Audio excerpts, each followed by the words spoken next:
Hey, what's up, folks? Jesse here, and tonight I'm just out in my shop chilling, pretty much working on the Pro Angler over there. Got some new accessories, of course, the motor you guys know about I'm trying to get installed on it. Actually waiting for some parts for that. Hopefully by Friday I'll have that on. Also working on some new electronics on the kayak, which I'll talk more about that a little bit later. But I just wanted to sit down real quick tonight and share something with you that kind of hit me over the past weekend. And that is helping prevent hang-ups when you're out fishing, especially like for jigging for like tautog and stuff like that. I know we all have our frustrations when we're out there. Shoot, the last time I was at the Bay Bridge, I lost 4 rigs that day out there before I made one little change that really seemed to help me a lot.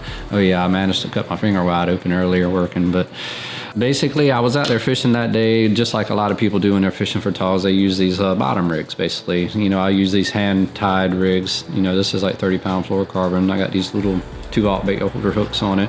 And, you know, and sinkers of various sizes and shapes on the bottom. And that day, when I lost those 4 rigs, I had been using a sinker like this almost all day long. And every time I pulled up after I broke it off, I noticed I still had my hooks, but the sinker is what actually was hung every single time. And then I got thinking about what my buddy Jim told me, that he prefers using these bank sinkers because they, for one, don't have any metal on it like these do. He seems to feel that the shape of them with the smooth head and the fact that there's no metal and everything seems to get hung up less. And so I switched to it, and sure enough, I didn't get snagged the rest of the day.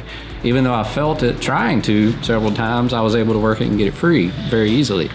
So if you find yourself getting snagged with weights as being your problem, I recommend trying these bank sinkers right here. It definitely seemed to help me tremendously.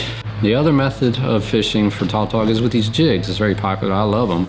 And these are a lot less likely to get snagged than the bottom rigs because, I mean, there's just less moving components on this. And plus the hook is facing up all the time. It's typically riding through like this, but you still get them snagged. The main trick to these is fishing them properly. And honestly, the same technique can be applied to the bottom rigs, which will help out tremendously as well. And that is when you're jigging, you want to keep the line as straight down from where your rod tip is as possible. The last thing you want to do is be casting out away from you, lobbing it away from you, and basically jigging it that way, because what happens at that point, your line is at an angle and you're dragging this thing across the bottom, and all of a sudden this falls down in a hole. And if you were straight up, you would be able to just mess around with it and lift it right out with no problem.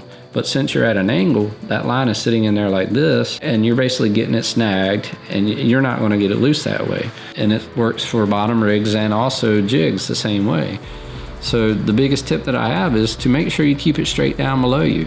You have to position yourself, you know, right where you want to be fishing, and follow that technique and keep it straight down. If the current is moving it, you need to put more weight on it. The last thing you want is to be dropping it straight down in some heavy current, especially like at the Bay Bridge. I mean, you'll be rocking 4 or 5 ounces out there some days in that heavy current, trying to keep it where you put it. Because if you don't, the daggum current will wash you right up under an obstacle, or basically carry you right into something and hang you up, and you won't even realize it. You want to make sure you got enough weight, whatever you're using, be it the bottom rig or the jig, that when you set it down, it stays where you put it.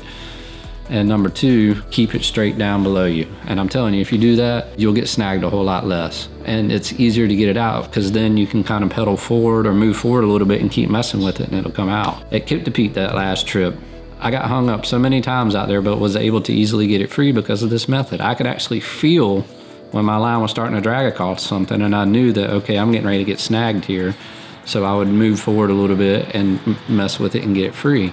I even caught that double hitter of tog that I caught out there that day. When I caught them, I got snagged, and I sat there for a good 30 seconds or so, moving around different angles, trying to get it free, letting some line out and let them take it, and then tried to get it free again, and it came loose and actually landed both fish. A little bit of patience goes a long ways in that situation too. Don't get frustrated after 10 seconds and just snatch it off. Spend a little time if you can, pedaling around, hitting all the different angles, trying to get it free, and honestly, it'll save you in the long run. You'll get half of them free if you just have a little patience and try. I know it ain't much, but I hope that little bit of help, and maybe if you try this stuff, you'll lose a few less rigs. Anyway, peace. Have a good night, guys. See you.